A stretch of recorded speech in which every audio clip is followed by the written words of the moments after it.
यहाँ पे नियुक्ति प्रक्रिया पूरी करने की बात नहीं है। ठीक है, हम वेट भी कर ले, इंतजार भी कर ले, लेकिन जो उधर से जो कन्या अभियंता है वो लोग तो डबल बेंच में जाने की तैयारी में है। ये सब मिल के ना केस करते हैं, लोग ऑलरेडी सेटल्ड है, फंड है, आरसीडी पता है, पैसा इनके पास होगा ही, पैसा का दुरुपयोग कर करके बार बार हम लोग को परेशान करते हैं। जहाँ तक बात हमारी असिस्टेंट इंजीनियर की बहाली की हो तो कहीं ना कहीं ऐसा प्रतीत होता है कि इसको दरकिनार कर दिया गया है, इसको ठंडे बस्ते में डाल दिया गया है। उसको एक हम लोग नोटिस निकाल दें कि किस टाइमलाइन पे इंटरव्यू स्टार्ट हो जाएगा, बस हम लोग को वही चाहिए, थोड़ा क्लैरिटी चाहिए।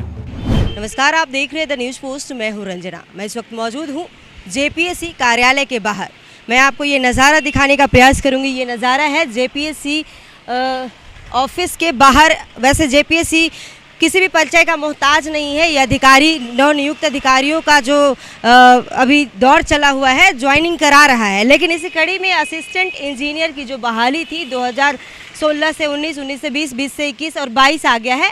ये सभी असिस्टेंट इंजीनियर परीक्षा में अपनी इंटरव्यू तक की प्रक्रिया तक पहुंच चुके हैं, लेकिन इनकी नियुक्ति आधे पर ही लटकी हुई है, क्योंकि 500 से अधिक असिस्टेंट इंजीनियर जो बहाली निकली थी उसमें से उनकी इंटरव्यू प्रक्रिया पूरी कर ली गई है। और ये जो अभ्यर्थी हैं इसमें से कई अभ्यर्थी दे चुके हैं, लेकिन फिर भी ये कतारबद्ध है। कारण क्या है? बैनर आप देख सकते हैं, साफ तौर पर इन्होंने बैनर लगाया है और नारेबाजी तो नहीं हो रही है, लेकिन इन्होंने लिख कर रखा है, क्योंकि कहीं ना कहीं ये पढ़े लिखे इंजीनियर हैं, राज्य में विकास करेंगे, ज्वाइन करते हैं जेपीएससी को। तो और लिखा हुआ है, जब खाली ठहरी अध्यक्ष की कुर्सी अभियंता नियुक्ति कैसे होगी पूरी। यानी कि बता दें, साफ तौर पर आयोग जो है वो अध्यक्ष विहीन हो गया है। अध्यक्ष के बिना ही यहाँ पर कार्यकाल चल रहा है और ये जो अभ्यर्थी हैं ये बीच अधर में लटके हुए हैं। कारण यह है कि यहाँ पर फिलहाल कोई अध्यक्ष नहीं है और इनकी जो मामला था इनका वो कोर्ट में था। कोर्ट से 14 जुलाई को निर्णय आ गया है, लेकिन आगे अध्यक्ष पद खाली है। कौन निर्णय लेगा, डिसीजन लेगा,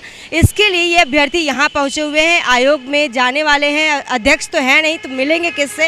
इसलिए इन्होंने साफ तौर पर आज यहाँ पर बाहर में ये खड़ा होकर अपनी मांगों को रखे हुए शांतिपूर्ण तरीके से हम इनसे ही जानने की कोशिश करेंगे क्या मांगे हैं आपकी। पिछली बार आयोग के अध्यक्ष जो थे उनसे मुलाकात हुई थी, 17 तारीख से इंटरव्यू की बात थी। क्या है, 17 तारीख आने वाला है, कुछ आयोग से नोटिस? नहीं मैम, अभी तक तो कोई वैसा नोटिस हमें सर्कुलेट नहीं किया गया है, फिर अभी हमें वेबसाइट पर भी ऐसा कुछ दिख नहीं रहा है। मेरा ऐसा मानना है कि सरकार को और राज्यपाल, हमारे माननीय राज्यपाल है, उनको तुरंत संज्ञान लेते हुए जो नियुक्ति जो वर्ष कहा जा रहा है उसमें सबसे पहले नियुक्ति तो अध्यक्ष की करनी चाहिए, ताकि जो बच्चे अधर में अटके पड़े हुए हैं उनका नियुक्ति प्रक्रिया पूरा हो पाए। जबकि बात यहाँ ये है कि हमसे जो वादा किया गया था, सारे गणमान्य जो हमारे सदस्यगण हैं और उनके समक्ष, और जो हमारे सेक्रेटरी सर हैं, सचिव सर हैं, उनके सामने भी अमिताभ सर ने, सबने हमें आश्वासन दिया था कि आप चिंता ना करें, आपकी नियुक्ति प्रक्रिया जल्द और जितनी जल्द हो सकती है पूरी की जाएगी। और 17 तारीख से जो आपका नियुक्ति प्रक्रिया है, जो बचा हुआ बच्चों का इंटरव्यू वो चालू किया जाएगा। तो बात यही है कि अब 17 तारीख हो गया है, 2 दिन के बाद आने ही वाला है, लेकिन अभी तक वैसा कोई भी हमें मतलब आसार नहीं दिख रहा है कि नियुक्ति प्रक्रिया फिर से चालू होने वाली है। और इसमें सबसे बड़ा जो बात है कि ये कि अगर अध्यक्ष पद अभी खाली है तो अतिरिक्त पदभार दे के जल्द से जल्द ये नियुक्ति प्रक्रिया पूरी की जानी चाहिए, क्योंकि सिर्फ यहाँ पे नियुक्ति प्रक्रिया पूरी करने की बात नहीं है। ठीक है, हम वेट भी कर ले, इंतजार भी कर ले, लेकिन जो उधर से जो कन्या अभियंता है वो लोग तो डबल बेंच में जाने की तैयारी में है। जो 2.5 टर्म्स वाले में जो फर्स्ट बेंच, सिंगल बेंच में उनको जो डबल बेंच में जाने के डर से आप लोग ये है कि मामला फिर लटक सकता है। मामला फिर लटक सकता है। इस बारे में मेरे जो साथीगण वो ज़्यादा अच्छा बताएंगे। जी मैम, एक्चुअली क्या है ना, ये लोग जितने हैं कन्या अभियंता, ये लोग तो खुद सेटल्ड है, अपना जॉब कर रहे। हम बेरोजगारों का हालत ख़राब है, ना घर में इज्जत मिलता है ना सोसाइटी में, हम लोग बिना पैसा का परेशान हैं। ये लोग क्या कर रहे हैं, खुद का प्रमोशन लेने के लिए एक तरफ प्रमोशन में केस करते कि जल्दी प्रमोशन करो, एक तरफ इधर केस करते हैं कि इसका नियुक्ति प्रक्रिया को रोक दो। अब डिप्लोमा स्तर का जो इंजीनियर है वही लोग खाली बहाली होके प्रमोट होके यही असिस्टेंट इंजीनियर बनते रहेगा, जबकि डायरेक्ट रिक्रूटमेंट एक बार भी नहीं हुआ है। 3 बार जूनियर इंजीनियर की बहाली हो गई है, 13 से 13, 16 और 22 में अभी, और एक भी उस बीच में सहायक अभियंता का बहाली नहीं हुआ है। तो सरकार को भी इस चीज़ में ध्यान देना चाहिए कि आपका नियुक्ति वर्ष को कौन रोक रहा है, कैसे रोक रहा है। आप ही के विभाग के जूनियर इंजीनियर जैसे भास्कर, जतिन, मंटू, ये सब मिल के ना केस करते हैं। लोग ऑलरेडी सेटल्ड है, फंड है, आरसीडी पता है, पैसा इनके पास होगा ही, पैसा का दुरुपयोग कर करके बार बार हम लोग को परेशान करते हैं। इन लोग का डिमांड यही है कि पहले हम लोग को प्रमोशन करो तब रिक्रूटमेंट पूरा होने देंगे। उन लोग का डिपार्टमेंट नहीं है, उन लोग को समझ में आना चाहिए, ये सरकार का डिपार्टमेंट है, वो जो चाहेंगे नहीं कर सकते। पिछली बार मुलाकात हुई थी अध्यक्ष से, तो उन्होंने आश्वासन दिया था, भरोसा भी दिलाया था आप लोगों को कि 17 जुलाई से आप लोग की इंटरव्यू की प्रक्रिया पूरी होगी। जी मैम, हम लोग इसलिए आए हैं कि 17 से सर बोले थे कि हो जाएगा, लेकिन हम लोग चाहते हैं जल्दी से जल्दी हो जाए, 18-19 तक भी आ जाए तो कोई दिक्कत नहीं है। जी, मेरे इंटरव्यू बची हुई है। आप तैयारी करते हैं या फिर इस सब तनाव में रहते बहुत तनाव में रहते हैं मैम, 1 घंटा पढ़ते हैं और बाकी समय तनाव में रहते हैं। जी राज, रांची से हूँ मैं। मैम बस मेरा यही कहना है कि जो लास्ट जो हमारा मीटिंग हुआ था चेयरमैन सर से और बाकी सदस्यों से, पर अभी वो नहीं है चेयरमैन। मैम अभी वो नहीं है, उनका कार्यकाल समाप्त हो गया है।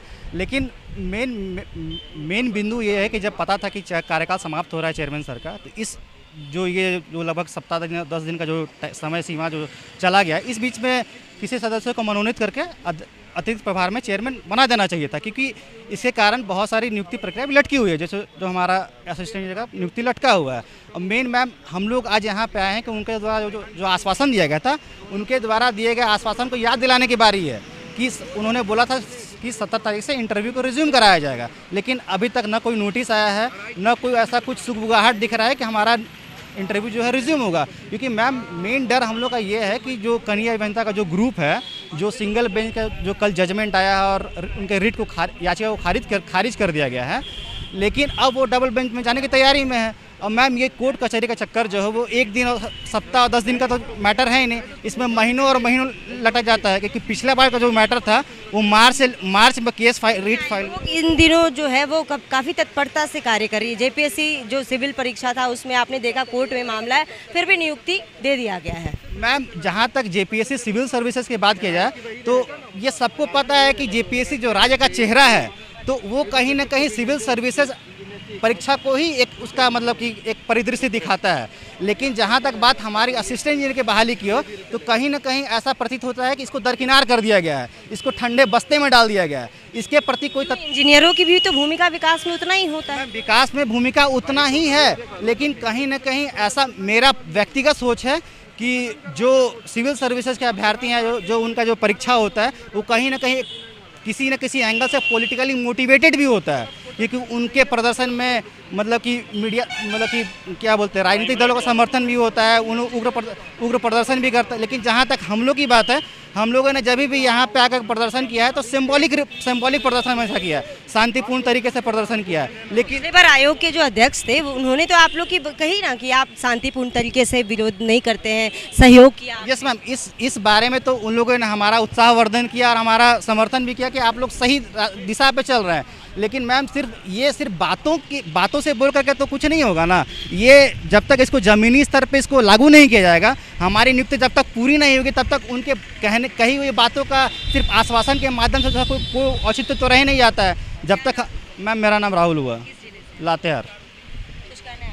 मैम ये एडवर्टाइजमेंट 5/19 का है, और एक बार हम लोग मेंस के समय कोर्ट केस झेल चुके हैं, अभी फिर से इंटरव्यू के समय कोर्ट केस झेल चुके हैं। और लास्ट मंथ हम लोग का 50% इंटरव्यू हुआ, फिर 50% इंटरव्यू नहीं हो पाया। मेरा 8 तारीख को इंटरव्यू था, 6 तारीख को स्टे लग गया। तो फिर से हम लोग को डर है, कल केस क्लियर हुआ है तो फिर से हम लोग को डर है कि फिर से वही सिचुएशन दोबारा ना हो जाए, डबल बेंच में ना चला जाए। कुछ जेई लोग हैं जैसे जो भास्कर, मंटू, ये लोग हैं, इनको तो अब सब कुछ जान गया है। तो हमारा कहना है कि जेपीएससी ने जो कहा था कि 17 से स्टार्ट हो जाएगा, उसको एक हम लोग को नोटिस निकाल दें कि किस टाइमलाइन पे इंटरव्यू स्टार्ट हो जाएगा। बस हम लोग को वही चाहिए, थोड़ा क्लैरिटी चाहिए। और अभी अध्यक्ष नहीं है तो प्रोसेस को जेपीएससी कैसे कंटिन्यू करेगा, अध्यक्ष की नियुक्ति कब तक होगी, इस पर हमको क्लैरिटी चाहिए। तमाम ये असिस्टेंट इंजीनियर जो अभ्यर्थी हैं, ये धरना प्रदर्शन के लिए धरना प्रदर्शन मौन तरीके से पढ़े लिखे इंजीनियर हैं। इनका एक अपना अलग तरीका है। इन्होंने साफ तौर पर कहा कि जो सिविल सर्विसेज की तैयारी करने वाले छात्र होते हैं, अभ्यर्थी होते हैं, वो कहीं ना कहीं पॉलिटिकली मोटिवेट होते हैं, इसलिए वो उनका जो प्रदर्शन होता है वो उग्र होता है, इसलिए सरकार भी उन पर ध्यान दे देती है, आयोग भी ध्यान दे देता है। लेकिन असिस्टेंट इंजीनियर की जो बहाली निकाली गई थी, ये प्रक्रिया पूरा होते होते इंटरव्यू आधा हो गया। मतलब 1000 पदों की बहाली है तो 500 अभ्यर्थियों का इंटरव्यू हुआ, और कुछ अभ्यर्थियों के इंटरव्यू के महज 2 दिन पहले ही उन्हें नोटिस भेज दिया जाता है, वो मामला कोर्ट में चला जाता है, उसके बाद ये अभ्यर्थी रुक जाते हैं। फिर कोर्ट से ये 14 जुलाई को ये मामला महाधिवक्ता ने निर्णय दे दिया, खारिज कर दिया गया। उसके बाद ये अभ्यर्थी दूसरे दिन आयोग के बाहर ये धरना दे रहे हैं कि इन्हें डर लग रहा है कि वो जो जूनियर इंजीनियर कार्यरत हैं वो फिर से डबल बेंच न चले जाए और ये मामला फिर से कोर्ट न चला जाए। और ये डर इन अभ्यर्थी में, ये पढ़े लिखे अभ्यर्थी, युवा इंजीनियर जो राज्य के विकास में अपना योगदान देना चाहते हैं, सड़क, जल और भी कई विभाग हैं जिसमें खासकर अगर बता दें कि सिविल इंजीनियरों के इसमें अधिक बहाली निकाली गई थी। तो ये जल्द से जल्द अपनी नियुक्ति प्रक्रिया को पूरी करने के लिए यहाँ पर शांतिपूर्ण तरीके से विरोध प्रदर्शन कर रहे हैं। आयोग अभी अध्यक्ष विहीन हो चुका है, अध्यक्ष विहीन आयोग। इन अभ्यर्थियों ने साफ तौर पर यह भी मांग की है कि जल्द से जल्द अध्यक्ष की नियुक्ति महामहिम यहाँ कराएं और इस पर सरकार को ध्यान देना चाहिए ताकि इनकी जो नियुक्ति है अधर में लटकी हुई है ये जल्द से जल्द पूरी हो। इसी तरह अगर बता दें कि जेपीएससी सिविल सर्विस परीक्षा की जो तैयारी थी कर रहे अभ्यर्थी जो थे 7वीं से 10वीं